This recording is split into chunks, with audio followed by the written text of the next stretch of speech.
Bonjour, bienvenue. Alors pour cette nouvelle table ronde, je suis Paul Simondon, adjoint à la maire de Paris, chargé de la finance du budget, de la finance verte. Et nous allons, lors de cette table ronde, parler de la responsabilité des villes, bien sûr, dans les objectifs climatiques, avec un investissement très fort. On sait que les villes sont responsables de 80% des émissions de gaz à effet de serre. Elles ont une capacité d'investissement très forte. En France, par exemple, les collectivités représentent 70% de l'investissement public. C'est bien sûr massif pour réussir cette transition. Elles ont besoin d'outils financiers, et en particulier de la finance verte, pour réussir la transition écologique et la financer.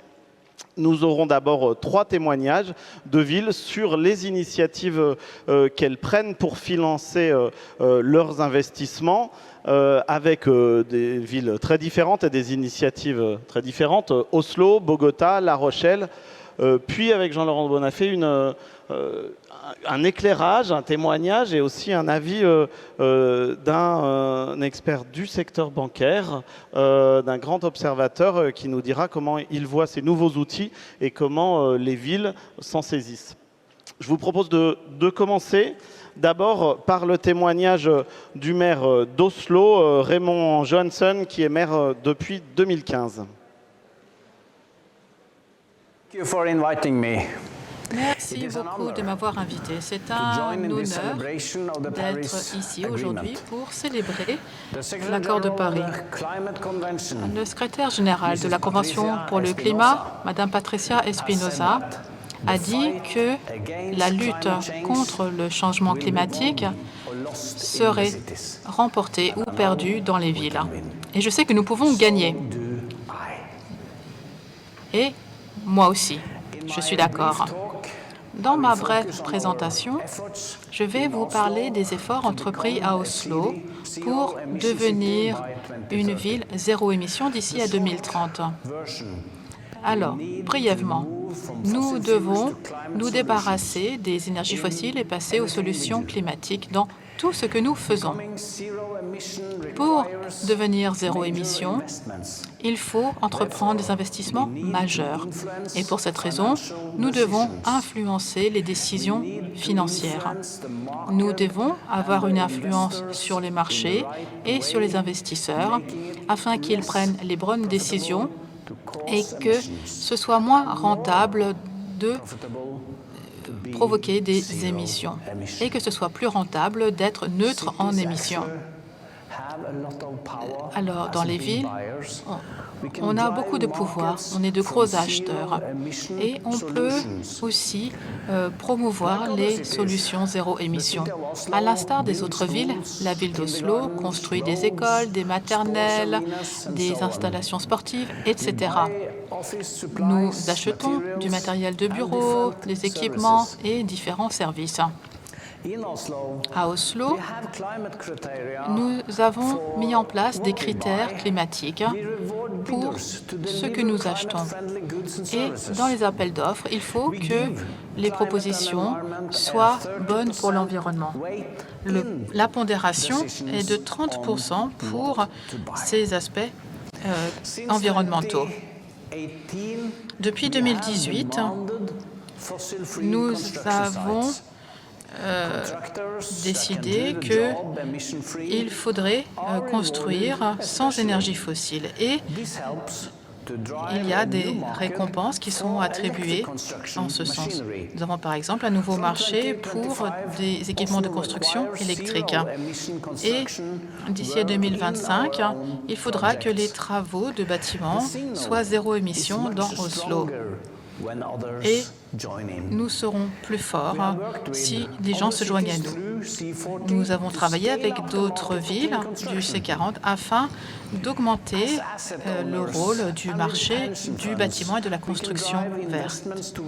Nous pouvons orienter les investissements vers des solutions climatiques et les détourner des investissements qui sont néfastes pour le climat. Le fonds de pension d'Oslo a été un des pionniers en la matière. Le fonds de pension a réduit son empreinte carbone de 58% pour ce qui est de son portefeuille interne.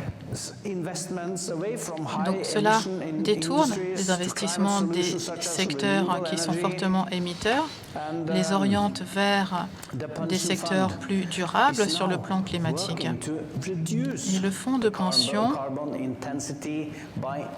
va également réduire l'intensité carbone de 90% d'ici à 2030. Et je crois que ce genre de stratégie en matière d'investissement est incroyablement importante parce que l'économie suivra le mouvement. Un grand nombre d'entreprises souhaitent aussi fournir des solutions climatiques. Pour ce faire, il faut qu'elles soient certaines qu'il y aura une demande. Grâce à des politiques ambitieuses, les villes, les municipalités peuvent fournir cette certitude. Ensemble, les villes peuvent faire évoluer les investissements, les marchés, et nous devons mener la voie pour atteindre les objectifs de l'accord de Paris. Changement de continent pour le deuxième témoignage de cette table ronde.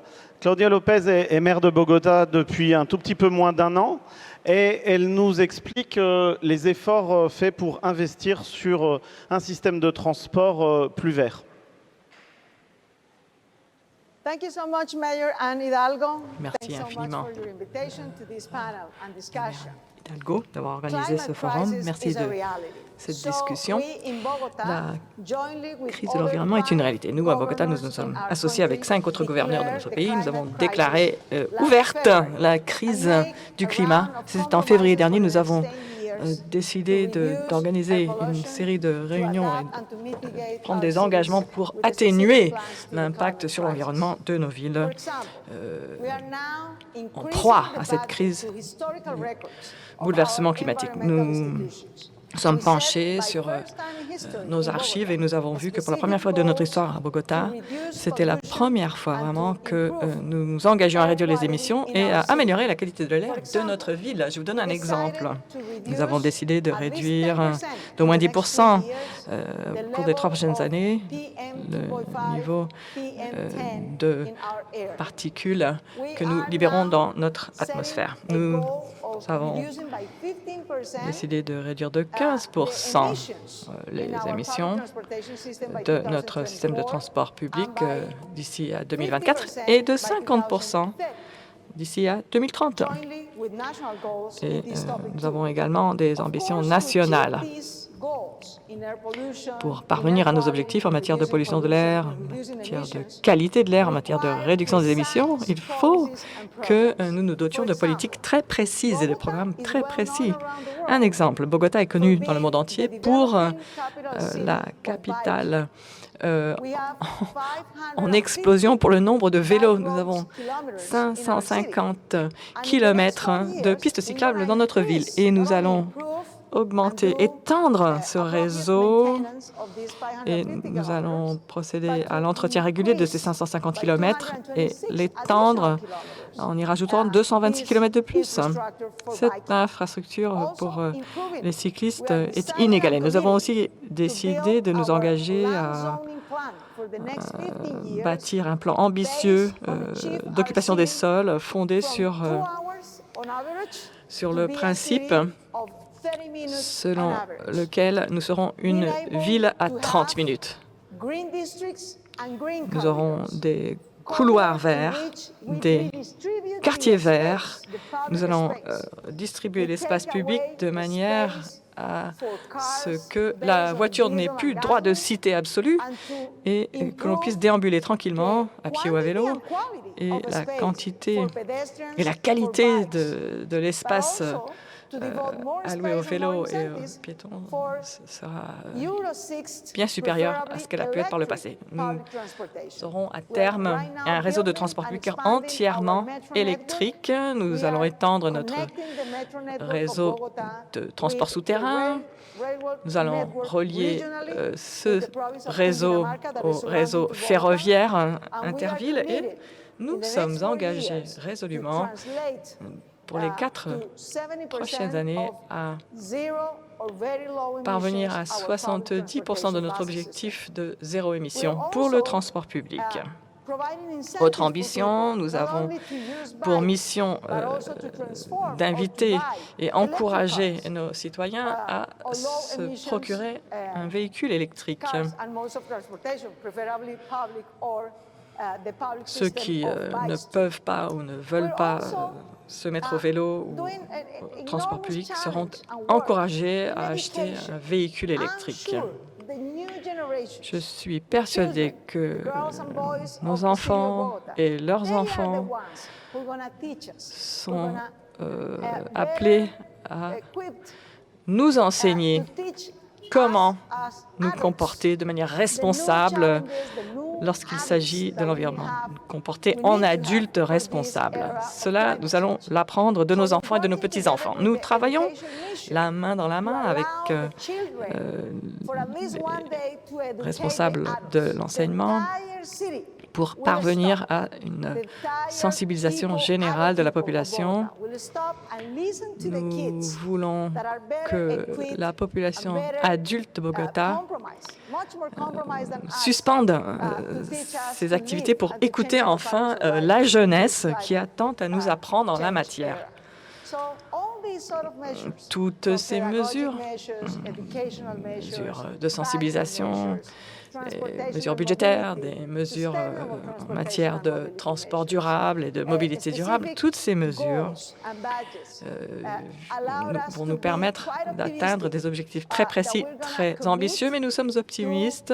Nous sommes persuadés que nous arriverons à réduire de 50% nos émissions d'ici à 2024.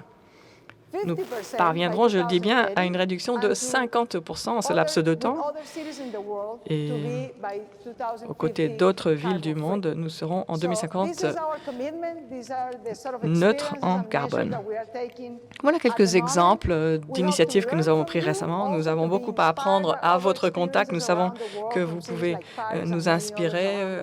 La ville de Paris peut nous servir de modèle et bien d'autres villes encore. Et nous sommes persuadés qu'ensemble, nous allons parvenir à réduire les émissions et nous avons présent à l'esprit que la perturbation du climat est bien plus dangereuse lorsqu'il s'agit de l'avenir de l'humanité que ne l'est la pandémie du Covid. Retour en France, après Oslo et Bogota, nous sommes en direct avec La Rochelle et son maire Jean-François Fontaine. Est-ce que, Monsieur Fontaine, vous nous entendez ? Bien. Écoutez, pour moi, le son est excellent. Tant mieux, on vous entend aussi très bien. Monsieur Fontaine, vous êtes maire de La Rochelle depuis 2014 et vous portez à La Rochelle une initiative très intéressante, et je dois vous le dire qu'à Paris et sans doute ailleurs, nous regardons avec beaucoup d'intérêt, celle d'un opérateur de compensation carbone pour le développement du territoire. Est-ce que vous pouvez nous expliquer la philosophie de cette initiative ? Merci, bien sûr. Mais tout d'abord, je veux saluer la mairesse de Bogota et nos collègues d'Oslo, parce que ce sont des expériences aussi formidables qu'ils mènent. Alors, à La Rochelle, on est très sensible aux questions environnementales, parce que ce sont des sujets qui ont été déjà abordés il y a longtemps par Michel Crépeau. Et puis aussi, il y a 10 ans, une partie de notre ville était submergée par l'océan. C'était Xintia. Un quart des Rochelais ont vu la mer déborder et leur quartier rempli par les eaux. Donc, on a engagé un grand programme qui s'appelle La Rochelle Territoire Zéro Carbone, qui est composé de 3 volets. Un premier volet, bien sûr, c'est limiter les émissions. J'écoutais ce que disait Madame la maire de Bogota sur les transports propres, le vélo. Tout cela, nous sommes également très engagés dans ces politiques-là. Et puis, l'autre volet, c'est de mieux absorber le carbone sur notre territoire. C'est de transformer des marais qui étaient préexistants chez nous et qui avaient été pour certains comblés, et donc de les rendre vivants, actifs et de devenir ainsi des puits de carbone. Il en va de même pour tout notre littoral.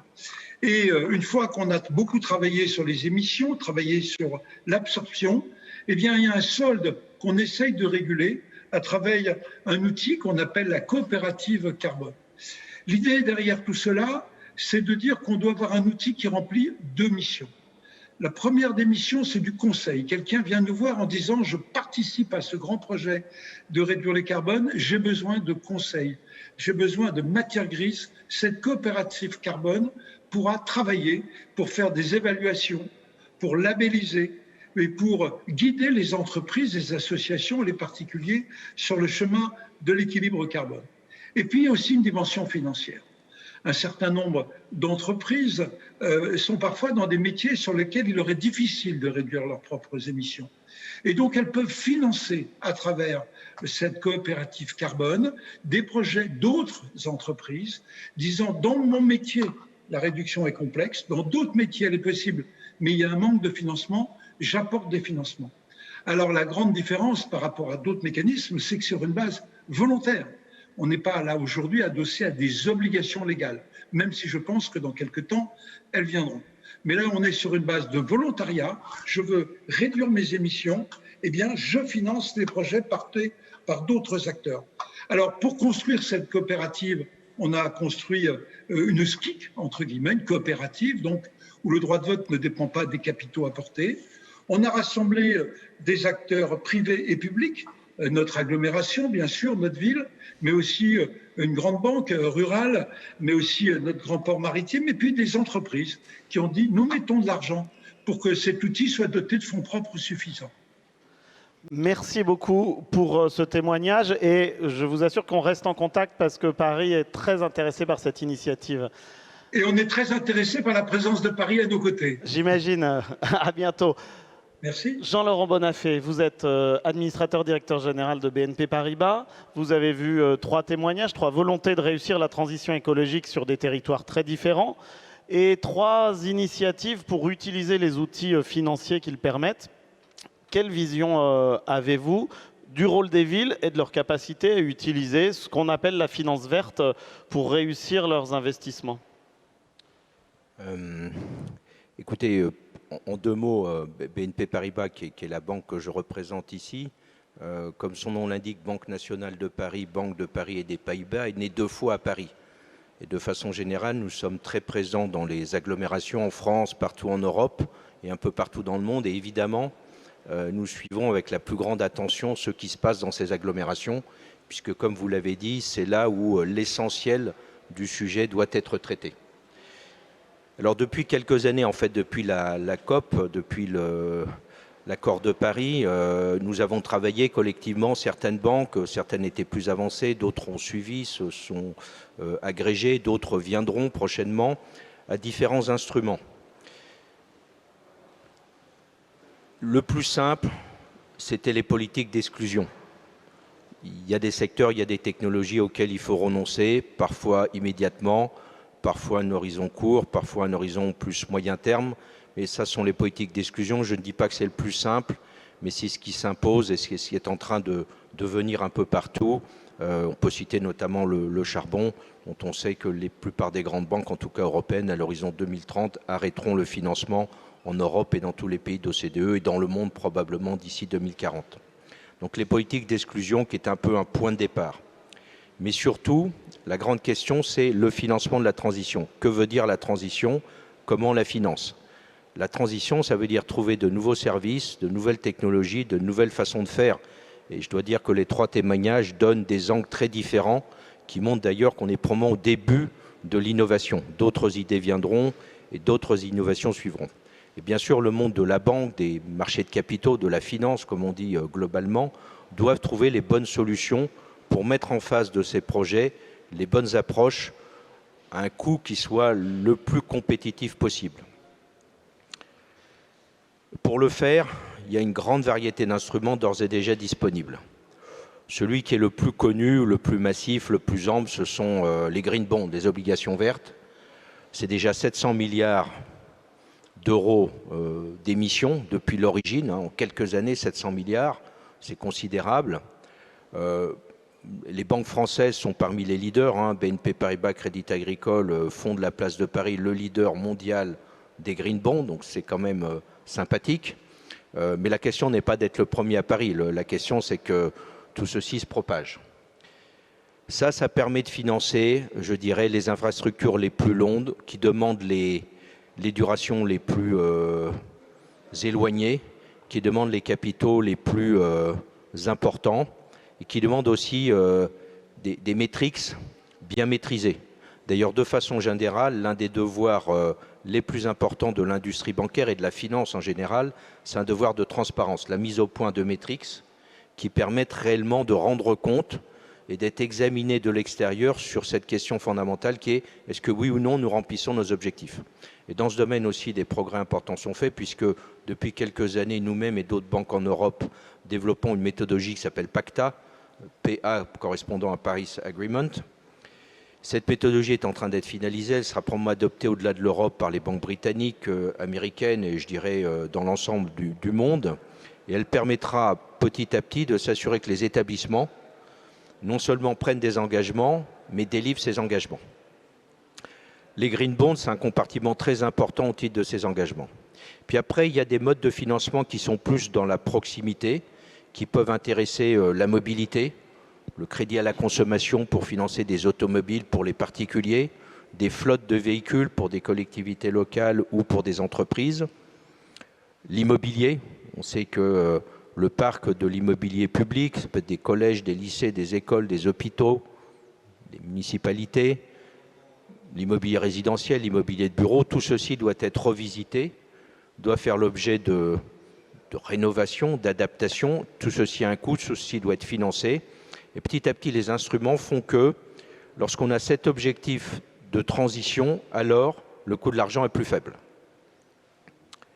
Il y a aussi des financements d'impact social. Une collectivité, une entreprise s'engage dans un programme et le financement, au fur et à mesure que le programme et ses objectifs intermédiaires sont atteints, voit son coût se réduire.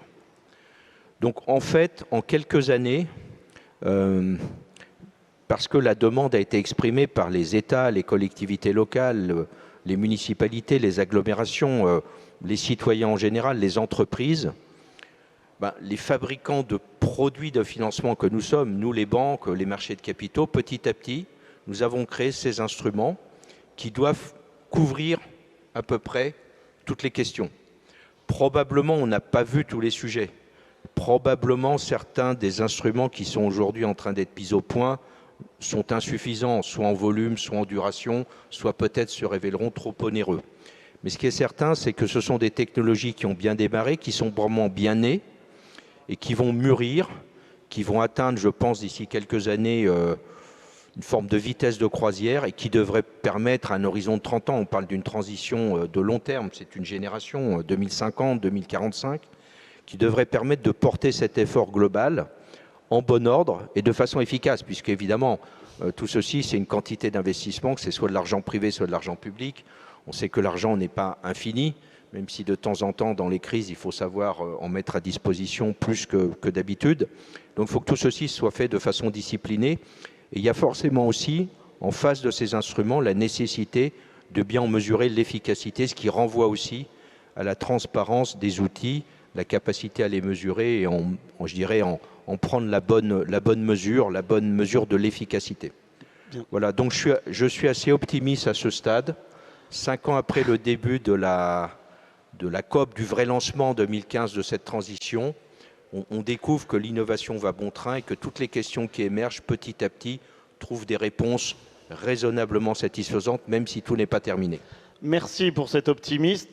Effectivement, il faudra trouver les moyens d'orienter, mais vous avez dit les outils sont là, ils demandent encore sans doute à mûrir, d'orienter les financements disponibles au profit des investissements les plus efficaces pour la transition écologique pour atteindre le plus vite possible la neutralité carbone. Merci à vous et merci. À tous les témoignages des 3 villes qui sont intervenues.